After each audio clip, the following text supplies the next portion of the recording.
All right, here we got Bandura's social learning theory. Maybe you know, quick, put it in perspective. Remember, there's three major types of learning. There's classical conditioning, operant conditioning, and social learning. My particular favorite is social learning. Any of you that have sat through some of my other courses know that I wrote a chapter on social learning, so I am personally very, very interested in this stuff. It's awesome. Okay? Remember social learning theory, to keep it simple. Social learning theory, what am I trying to say? Operant conditioning and classical conditioning, we can only benefit from our own personal experiences. Social learning, we can watch somebody else and figure out the world based on what happened to them and understand what would happen to us. And it just greatly increases our ability to learn the world. So here's a classic study. Bandura, in fact, he did a lot of versions. I'm going to try to give you a general sense of the experiment, and then we'll talk about some of the versions. So in this experiment, there's a video of this woman here. And what she's going to do is she's going to walk into this room, and in this room, there's toys and all kinds of things. One of the toys is what they're going to call a Bobo doll. Okay? A Bobo doll, maybe you've seen these. The bottom is filled with sand. It's like a Weeble. Weebles wobble. They don't fall down. Nobody remembers that one. Anyway, I had one. It was a Goofy, and you punch him in the nose, and then he leaks, and then he's no good anymore. So I cried. Okay? Give me a break. Very traumatic. But this Bobo doll is in the room, and this woman comes in, and she does aggression towards this Bobo doll. You see what she's doing here. She sits on it. She punches it in the face. She even says some very, very specific things like, pow, punch him in the nose as she's doing it.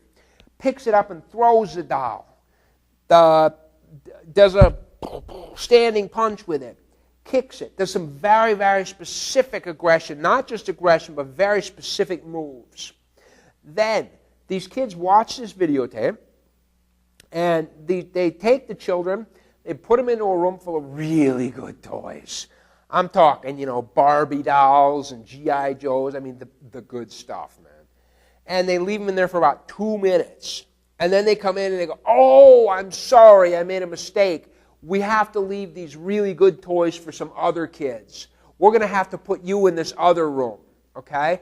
And so you take them out of this room that had the coolest toys, and you put them into this other room, and this other room had some toys in it, and one of the toys in it was a Bobo doll, okay? So basically what you've done is pissed off these kids, because, I mean, they had the best toys in that first room, man. In this room, all right, just some old garbage. So what are these kids going to do? Okay, they watched violence. They were then put in there. Number one, when kids watch violence, they copy violence. That's a fact, okay?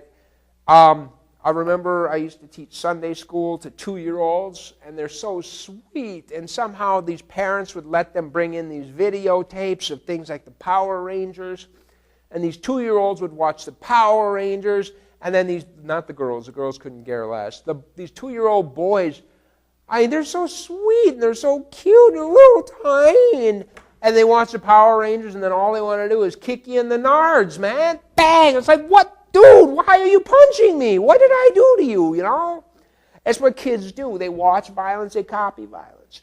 He found a lot of things, okay? He found, say, for example, that if it was a woman in the video, girls were more likely to copy. If it was a man in the video, boys were more likely to copy. We saw that earlier, and when we talked about persuasion, and we said you're much more persuaded by people that are like yourself.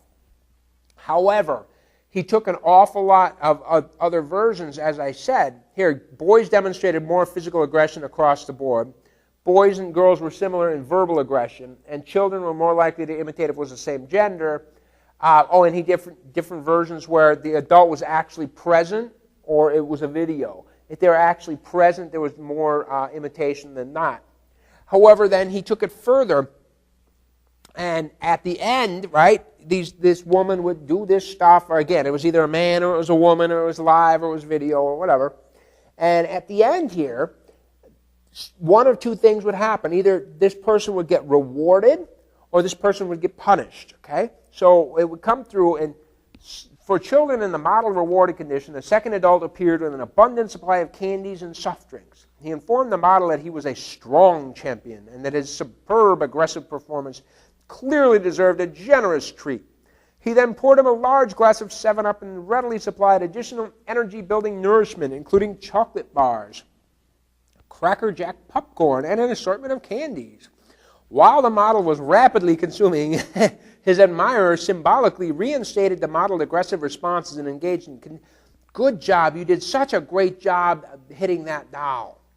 For children in this other punished condition, the reinforcing agent, a person would come out on screen and shake the finger and, hey there, you big bully, you quit picking on that clown. I won't tolerate it. And so the person would go back and trip and fall, and the adult would sit down and spank him with a newspaper, and you're so naughty. And then the model runs off, and if I catch you doing that again, you big bully, I'll give you a hard spanking. Okay? So now the kids not just, if they watch it, they copy it. Okay? But now they both watched it and they saw some consequences. What's going to happen? When the children watch the model behavior, here. When the model was rewarded, the boys imitated 10 points, or 10 aggressive responses, and girls imitated 5. When the model was punished, boys still imitated 5. Girls were smart enough to figure it out. I'm sorry, boys, all right? But look, the numbers speak for themselves. Boys are stupid. So this is very interesting. And this is so true. I've got this one, you see, when I was back in high school, boy, oh boy, you wouldn't have recognized me. There was one kid that got married young, right out of high school, had his kid, and I can still remember this friend of mine just loved watching wrestling, World Wrestling Federation, WWF or whatever it was. And he had a son who was about 2. And I remember his son would sit there with him and with Dad. And this son was watching this aggression and he saw it. And then what he did was he would body slam his teddy bear. Right? He had this big teddy bear and he would body slam it, throw down an elbow, headlock it. Dad would just give so much praise for it. Oh, that is so great, son. You're doing such a good job. Flash forward about 3 or 4 years, the kid goes in the first grade. Well, guess what happened? All right? Now, this kid starts doing it in school. All right? And what happens to this kid in school? If I was this kid's teacher, I would very quickly say, get this kid out of my class. Who wants to I got 25 other kids in my class. I cannot deal with this one violent kid that I have to constantly watch out for. So that kid gets what? Gets put into a special class. That kid gets labeled. That kid is treated differently by the teachers from now on. So this parent who rewards his child for body slamming a teddy bear at age 2, has he ruined the child for life? No, but boy, oh boy, did he set him on the bad path.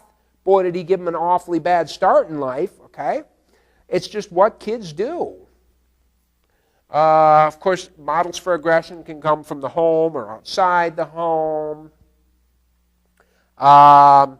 If children, this is a little funky. If parents use violence as a form of discipline, then children will learn that in the face of a problem, violence is a solution.